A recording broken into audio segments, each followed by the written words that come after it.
10 p.m. Do you know where your children are? Right now on the 10 o'clock news. Peak fire season living up to its name in New Jersey as crews work to get the upper hand on the Jones Road fire. These fires will persist for a long time until we get soaking rainfall. We're on the ground with the latest. A beloved grandmother caught in the crossfire.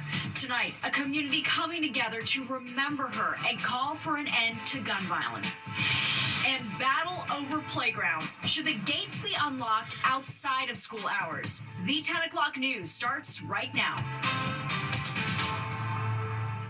Good evening, thanks for joining us. I'm Natasha Verma. Steve has the night off. Of course, we begin tonight with the Jones Road fire still burning in New Jersey. Here's the very latest. It's now 50% contained with more than 13,000 acres burned. All evacuation orders have been lifted, but crews are still on the ground in Ocean and Lacey townships, about 80 miles south of New York City. We have Fox 5 live team coverage for you tonight. Chief Neurologist Nick Gregory is looking at how the weather is impacting the firefight. But let's start off with Linda Schmidt, who's live on the ground in Waretown, Ocean County. Linda, what's the latest?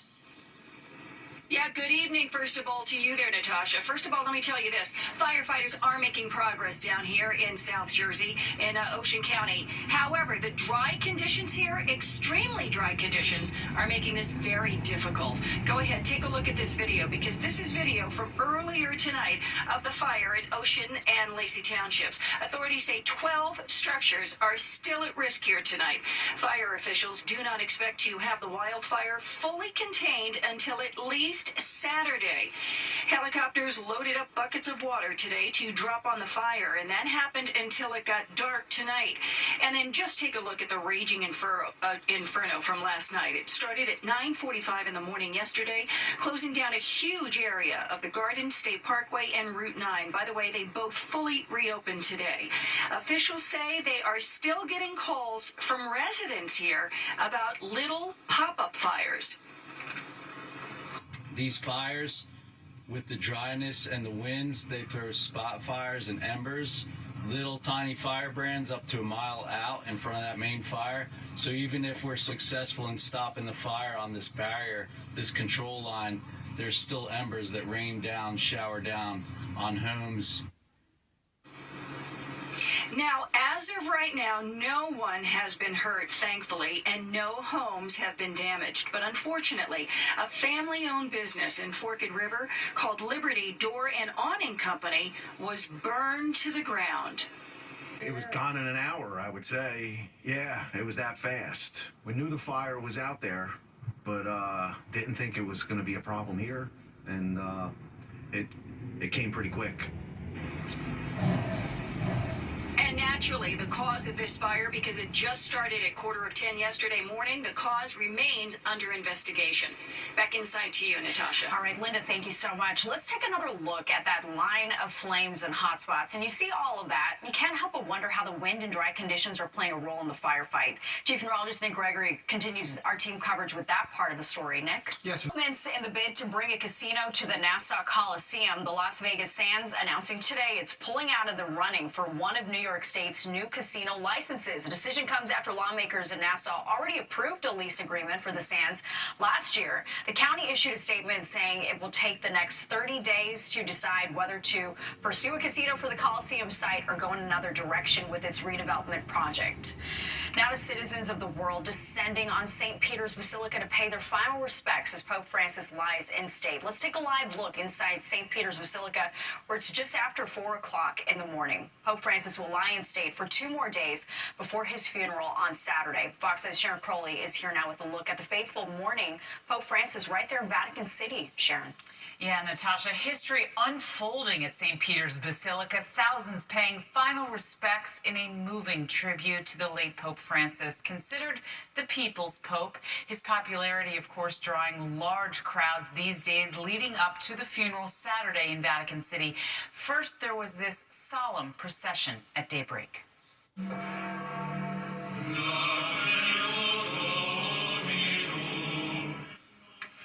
The cardinals escorting the open casket across St. Peter's Square into the Basilica, Pope Francis will lie in state in St. Peter's so thousands of mourners waiting hours in long lines can say goodbye to the Holy Father. The open casket facing the church pews, easily visible to the masses. Pope Francis died Monday of a stroke and heart failure at 88. His warm and welcoming 12-year papacy focusing on the neediest among us, compelling many of the faithful to say goodbye in person. Very, very moving experience to see him so vulnerable after so long, being so unwell. The queuing was difficult, but kind of worth it in the end. I think he was a great pope, so I really hope that they'll vote someone else equally as compassionate back into the role. Well, cardinals from around the world traveling to the Vatican, more than 100 of these holy men will be part of a secret conclave choosing the next pontiff. Voting is expected to begin in a few weeks. New York Archdiocese leader Timothy Cardinal Dolan will be among those helping to elect a new pope. When he arrived at the viewing, he shared this update. Many, many people are here to thank Almighty God for the gift that he was, to pray for mercy upon his noble soul, and to guide us now as we try our best to serve the church at this time of sorrow. I bring your intentions with me, folks, and I said on your behalf, I offered some prayers for our beloved Pope Francis. Well, the funeral is set for Saturday, as I said, at 10 a.m. in St. Peter's Square. World leaders, including President Trump and the Ukrainian President Zelensky, will be attending. Eligible cardinals will vote for a papal successor in the Sistine Chapel. Now, the cardinals have not set a date for the conclave yet, but the current norm suggests it couldn't begin before May 5th. So sometime next month, we could have a new pope, Natasha. All right, Sharon, thank you so much. And keep it right here on Fox 5 and our website, fox5ny.com, for continuing coverage leading up to the funeral of Pope Francis. A community in mourning after a beloved grandma becomes the victim of senseless violence. The woman that you took out is precious to the Savior. Tonight, they're demanding justice not only for her, but an end to gun violence. Plus this. Watch where you walk. I'm Richard Giacobas in Williamsburg, where residents here say something nasty is being tossed from a second-floor apartment at a building here on Kent Avenue. The story next on the 10 o'clock news. The world mourns the death of Pope Francis. We look back at his trip to New York City in 2015 and revisit other papal visits. Relive or experience for the first time what it was like when the popes came to New York. Watch That Was the News Then. Papal Visits to New York. Now streaming on the free Fox Local app. Available wherever you stream. Heavy hearts in Harlem tonight as a community remembers a beloved grandmother gunned down at just 61. Police say she was caught in the crossfire. Fox 6's Kendall Green has more from tonight's vigil held in her honor. A senior citizen gets shot. That's unacceptable. Just one day following a deadly shooting in Harlem, evidence markers lied scattered across Malcolm X Boulevard. Just feet from where candles flickered in honor of the shooting victim, 61-year-old grandmother, Xenia Mehta, caught in the middle of gunfire. What you done was shot your own self in the foot because they're coming for you too. Don't think that you're gonna hide. Don't think that nobody's going to talk because the woman that you took out is precious to the Savior. Among the several bullets fired around 10:20 Tuesday night, one of the strays hit Mehta in the head, though police confirmed she wasn't the intended target.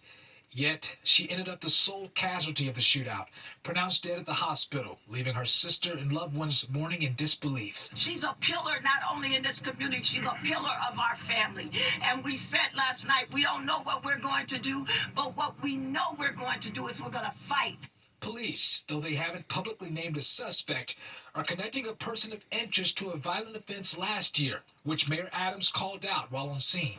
The action of repeated offenders, just last year, stabbing two people, doing a robbery, is now involved in a shooting that took the life of a working class person here in the city. Mehta was remembered as a senior involved in her community, an advocate, a bodega owner, and most importantly, a loving grandmother full of compassion. The grandmother was shot in her head. We have to call it what it is. By a bullet that was not meant for her. Police say they have a person of interest in connection with that shooting in custody, but stopped short of saying whether that person will face charges and what those charges will be. That's the latest here in Harlem. Kendall Green, Fox 5 News. Police on Long Island have identified a Gilgo Beach homicide victim known as Jane Doe number 3. This is the image of the victim released today. She's also been referred to as Peaches because of a brightly colored peach tattoo on her chest. Law enforcement in Nassau County say her name is Tanya Jackson. Her remains were found in Hempstead Lake State Park back in 1997. The body of her 2-year-old daughter was discovered later along Ocean Parkway in Gilgo Beach in 2011. She's now identified as Tatiana Dykes. The reality is, our work has just begun.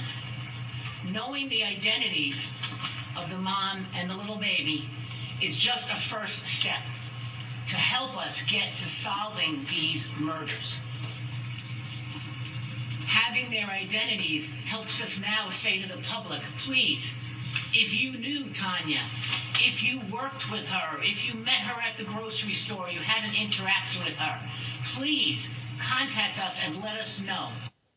Investigators are trying to determine if these remains are linked to Rex Heuermann, who's been charged with killing 7 women. The remains of 6 of them were found on Gilgo Beach.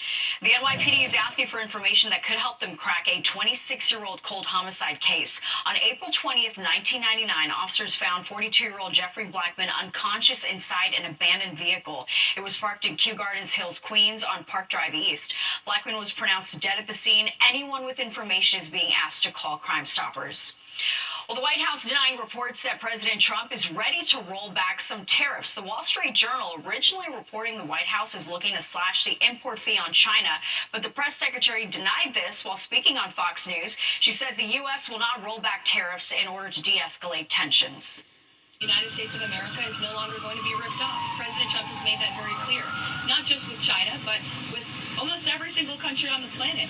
There have been hundreds of countries now that have reached out to the United States, to the Trump administration, to make deals. As I said yesterday, there were 18 proposals on paper. Stocks around the world rallied today, including right here at home. At closing, the S&P 500 climbed almost 2%. Dow Jones is up 1%, and the NASDAQ up by 2.5%. New York is joining 11 other states in suing the Trump administration over its tariff policies. They're seeking a court order to put a halt to the import fees permanently. The suit claims that only Congress has the power to impose tariffs and that only the president can invoke the International Emergency Economic Powers Act. The DOJ has yet to respond. A 6.2 magnitude earthquake rocking Istanbul today on a public holiday. Many children were out of school and celebrating in the streets when the quake hit. Officials say the area that's home to nearly 16 million people did not suffer serious damage, but more than 200 people were hurt in the chaos from the earthquake. There have been several aftershocks, including one measuring 5.9 in magnitude. There's no way to sugarcoat the sex story. It's nasty. People in one Brooklyn neighborhood say someone has been throwing liquid, including cooking oil and bleach, from an apartment onto the street below. Fox 6's Richard G. Kobus has the disgusting details. A casual stroll along Kent Avenue in Williamsburg may not be so casual after all. Well, at least not in front of this window that sits above a manhole cover surrounded by a discolored part of the sidewalk. I always look up to see if anyone's doing anything on that. Just walk right by. Yeah, because it's nerve-wracking. Those who live in this neighborhood near North 5th and 6th Streets, who may unnaturally look up a few times, say they're on guard. It's all because they say a person occupying a second-floor apartment has been pelting eggs, throwing cooking oil, and tossing bleach on random passersby, seemingly just for fun. All of this reportedly began back in December, but the culprit so far has avoided being identified. All of a sudden she gets hit with something on her foot, and it turns out it's an egg. She looks around what's going on. One resident who did not want to show his face on camera tells us that his pregnant wife was pelted a few months ago. He and his family now only walk on the opposite side of the street. I called the cops, other people called the cops, and nothing happened. No one came out.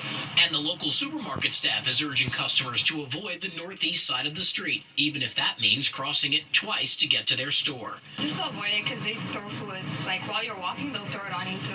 In a letter sent to tenants this week, a law firm representing the management company for Edge Community Apartments blasts the person responsible, saying, quote, "This act is not only a violation of your lease, it may affect the health and safety of others, but it is undoubtedly against the law.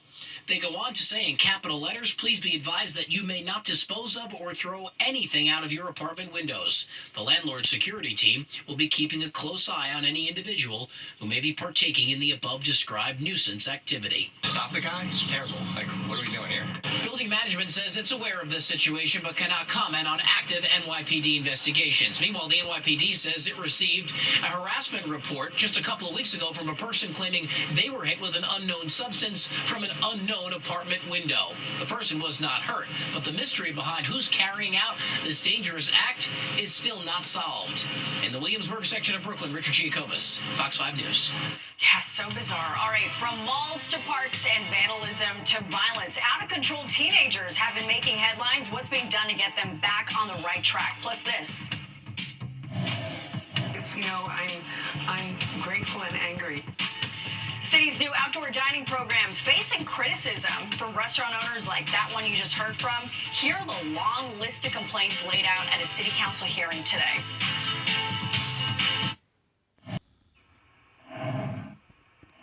The city's new outdoor dining rules coming under even more scrutiny, this time from some members of city council. Fox 9's Antoine Lewis shows us how it all stems from the restaurants voicing concerns over permits. Outdoor dining brings on a mix of emotions for Charlotta Jansen, owner of Chez Oscar Restaurant in Bed-Stuy, Brooklyn. I think bittersweet is a very good word for it. It's, I'm grateful and angry. Jansen joined other stakeholders at a city council oversight hearing Wednesday as officials look for ways to address the problems restaurant owners report facing since the Department of Transportation took over the revamped Dining Out NYC program from the Department of Consumer and Workers Protection. Findings from a just-released city council report identify a slow application review process as well as a slow issuing of approved permits and confusion over the design requirements as top problems encountered by restaurant owners. I cannot tell you the number of restaurants across the city that have contacted my office so incredibly frustrated about these serious delays. But the DOT is pushing back, telling Fox 5 by email that City Council decided how long the application process takes. For sidewalk applications, the DOT says the City Council gives community boards 40 days to review. Council itself gets 45 days, totaling an 85-day wait period before the DOT can move an application through the finish line. Andrew Ridgey, Executive Director of the New York City Hospitality Alliance, says the restaurant owners are caught in the middle. We don't care about all the politics. We just want an outdoor dining program that cuts the red tape, reduces fees, and let restaurants employ people and offer great alfresco dining options to New Yorkers and visitors. Jansen agrees. She says she submitted her Dining Out NYC application last July, yet is still waiting for approval. This needs to change rather than that they keep punishing us. Antoine Lewis, Fox 5 News. Unlocking the gates after hours, the new push to keep playgrounds open after school and on weekends. And that's not all. Getting troubled teens back on track. Lisa Evers is taking a deep dive in a preview of this week's Street Soldiers coming up next. The 10 o'clock news. Back to our big story tonight, the Jones Road wildfire still burning in Ocean County, New Jersey, but firefighters are making progress. Let's go live now to Dan Rice. He's over the fire in Sky Fox. Dan, what are you seeing out there? And Natasha, even though the New Jersey Forest Fire Service says that this is 50% contained, you can still see large lines of fire out here in Ocean County. Now, we're looking at Lacey Township on the west side of the Garden State Parkway. As we zoom in with the camera, you can see just how big this fire is. Those trees several feet up into the air. But the one thing I want you to notice is in the middle of the video there, look at all the embers that are coming up above these trees. Figure they're 70, 80 feet up in the air. Those embers going up into the smoke, being carried throughout the fire area there. That's what's giving them the biggest problem, is trying to keep that fire inside that containment zone. Really quickly, just want to come across the Garden State Parkway. We saw Linda Schmidt earlier down here in the Ware Township area and Forked River. That's these fires down here on the east side of the Garden State Parkway.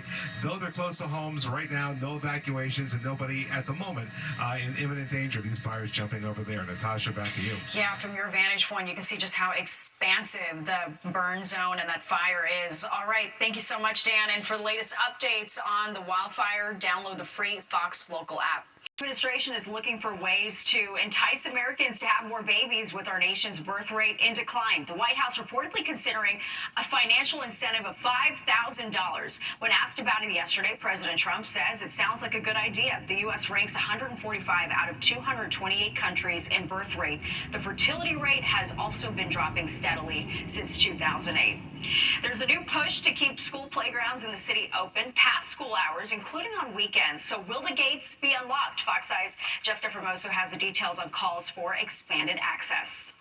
Councilwoman Gail Brewer pushing for legislation to require the Department of Education and the city's Department of Parks to open schoolyards to the public. It's really frustrating. I have it in my neighborhood. You walk by a playground that's half a block big, and summertime is hot, locked, can't get in. The idea is to open the schoolyards to the public after school hours, on weekends, and throughout the summer. She says this would give residents the opportunity to be outdoors, exercise, and enjoy family time in a safe place. How better to keep people off the street and fighting with each other than having a park that is neighborhood so people who are older are paying attention and playing basketball and off the street and doing something positive. According to the New York City Parks Department, hundreds of schoolyards have become playgrounds for the public. However, Brewer says there are still many more throughout the 5 boroughs that are not,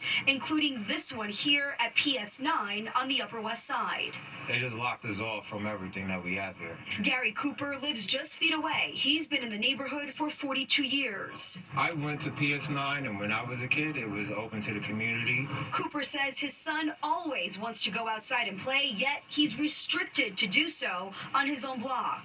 Very frustrating. The kids would benefit from playing in the park. I see they built a jungle gym here, and the kids can't use it. So in this half of the time in the summer, no one's in there. Brewer says the Independent Budget Office has run the numbers, and it is possible to unlock the gates. They would include paying the custodian of the school to be sure that the playground is clean for the kids on Monday morning. But other than that, there's no cost. It's a question of just opening the gate. Residents like Cooper hope this piece of legislation moves forward. He says there's nothing negative about this. It's about giving the children an opportunity to be kids in a safe place. On the Upper West Side, I'm Jessica Formoso, Fox 5 News. Well, it's a sudden fear that sets in when you see your phone battery is draining. So what's your panic percentage? You know, when your phone starts running out of juice? Vote in our Insta poll on fox5ny.com now. Plus this. Inspiration for our designs really comes from the garbage itself. You've heard of recycling and upcycling, but what about TerraCycling? It's happening in New Jersey.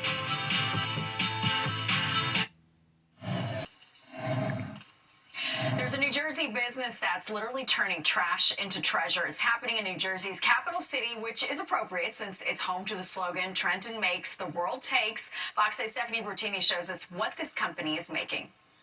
Inside private recycling company TerraCycle, headquartered in Trenton, New Jersey. These are made from vintage U.S. Postal Service bags. There's a section dedicated to turning garbage into something new. The inspiration for our designs really comes from the garbage itself. Like, we kind of look at the material and see what is still interesting about it and how we can upcycle it into something new. Senior Vice President of Design Tiffany Threadgold says her team's visions can be wrapped around a special piece or installation or even a concept. The recycling company, which operates in several countries, creates for companies like Walmart and Subaru. And then Verizon. We partnered with them to create tote bags. This is an example of one of the tote bags that we made for them. So this is made from old billboards and banners. So they had pop-up banners that they wanted to turn into employee giveaways. Beyond the creativity and the design department, there's a science to all this. So here's an example of what TerraCycle does. Take the packaging and wrappers from candies or cookies or your kids' juice boxes. They can be turned into plastic pellets and then turned into a dog bowl or the structure required for a lunchbox or even a toilet seat. We do a lot of material processing and turn it back into a recycled pellet that then gets turned into lumber or injection molded products. The office area is decorated in a fashion true to the company model. We don't work with things that you can recycle in your municipal recycling. We work with all the other things like cigarette butts, potato chip bags. The company partners with businesses or institutions to collect things that would end up in landfills, all of it to achieve goals, solutions, and ideas with an environmentally friendly focus. Stephanie Bertini, Fox 5 News. All right, when your phone battery starts draining, when do you start panicking? We want to know your panic percentage. You can vote in our Insta poll now on fox5ny.com. If you've ever looked at your phone and thought, there's no way I'm getting a charger in time, you're not alone. And there's a name for when that dread starts to set in. It's called panic percentage. We'll get yours in a minute, but first, here's Teresa Priolo. What percentage of cell phone battery gets your heart racing? 5%. 5%? Probably, yeah. I'm like 20%. Actually, just went down to 20% before I picked. Went down to 1%. I was at 1% today. From your jeans to your bangs, there's a lot that'll give you away as a boomer, a millennial, and even a Gen Zer. But the most telling sign of all might be right in your hand. How much battery do you have on your phone? It's really low. How low? I would say 3% maybe now. 3%? Yes, I mean... You don't look like you're panicking. No. It's your panic percentage, the amount of cell phone battery life that starts to get your heart racing. How low will you let it go? I'm curious, what's your battery at on your cell phone? Let's see. Oh my God. 76%. What does that number need to get to before you start to freak out? Like 20% when it goes on red. Talker Research surveyed 2,000 people. They found for most of us, when your battery gets to 38%, that's when you start to freak out. It's higher if you're a millennial and much lower if you're a boomer. The anxiousness that comes with that screen time and that phone usage is really a trend among younger people. Older people can live without it or can maybe kind of skate on the edge a little longer. Gen Z needs their phones at 44%, millennials at 43%, Gen X hovers around 38%, and boomers 34%. But 1 in 8 don't start to panic until the battery is in the red and at 10%. This lady is the 1 in 8. How long will you wait before you plug it in, even when it's dead? Oh, another day, I would say. Yeah. You'll let it go a whole day, Dad? Mm-hmm. She'll fall asleep with the battery on 0. That may be because she grew up without a cell phone, unlike her grandson and even people older than him.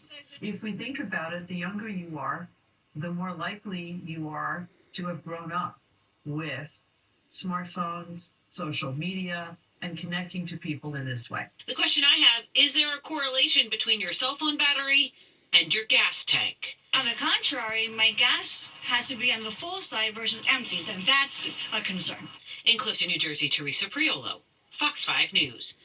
Wow. Okay. We want to know, what is your panic percentage? Is it 20 to 30% when you start to panic? 10 to 20 or less than 10, vote in our Insta poll live on fox5ny.com right now. Nick is here not only to give us a forecast, but your panic percentage. So what's your number? Yeah, it's about 20%. Okay, same here. I was like 19. When it gets into the red, that's when I'm like, oh boy, where's the charger? But I'm also like, when I get into the 40% range, I start like, okay, maybe I'll plug it in now. So I feel like you're super responsible. You've got 3 kids. You've got to have your phone charged. And I have to look at, of course, the Fox 5 and my weather app too, right? You got to inform us. Exactly. And I also have one of those fast chargers, so I know within about 45 minutes I'm at 100% again. So, well, our weather was 100% today, right? 100% beautiful. What a nice day. We had sunshine and we had temperatures that were nice and mild, a little cooler at the coast, and we have just some clouds scattered about. Nice evening. Another streaming site is cracking down on password sharing. Warner Brothers is adding a new feature on Max that's called Extra Member Add-on. And similar to Netflix, it's going to allow users to add an extra person who does not live in the same household to their subscription for a monthly fee. It's going to cost $8 a month. It's limited to 1 additional profile per subscription. 4 endangered babies made their debut today at the Philadelphia Zoo. Crowds welcoming the Western Santa Cruz Galapagos tortoises that were hatched at the zoo. The parents are the zoo's oldest residents, estimated to be around 100 years old. Mom arrived in the city 93 years ago. Mommy came here as a 40-pound animal, and now she's pushing 300 pounds. So she grew up here along with all the visitors who came here to see her. And now the grandparents are bringing their grandkids, and those grandkids are going to see the hatchlings and bring their grandchildren when they grow up.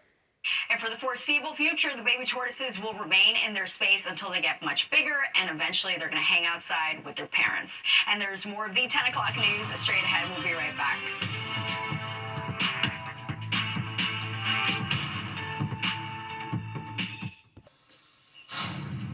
And before we go, here are the results of tonight's Insta poll. The question we're asking, when do you start panicking when your battery is dying? And it looks like almost half of you start sweating when your phone battery is down to less than 10%. Yeah, Nick, I'd say that's around the time when I'm like, I'm not getting a charger now. Exactly. Too late. Too late. Well, again, I kind of get a little about it when it's about 40%. Then I start looking for the charger, but 20% was the panic kicks in. No panic tonight, though. Weather-wise is in the 40s north or west, mid-50s in town. Mainly just a few scattered clouds around tomorrow. Another winter of a day, but again, temperatures are going to stay in the 50s to lower 60s at the coast, but approach the high 70s as you move inland again with lots of sunshine. Check out the 7-day. It's Friday, good 77. Showers come in at night, but they stay for Saturday. Windy Saturday afternoon, 71. Drying out for Sunday, windy and cooler, but then we go right back up through the 70s and into the low 80s by Wednesday. Looks really good. All right, Nick, thank you. And don't go anywhere. Good Night, New York with Crystal Young, and Ryan Christopher is next at 11, and you do not want to miss it. That does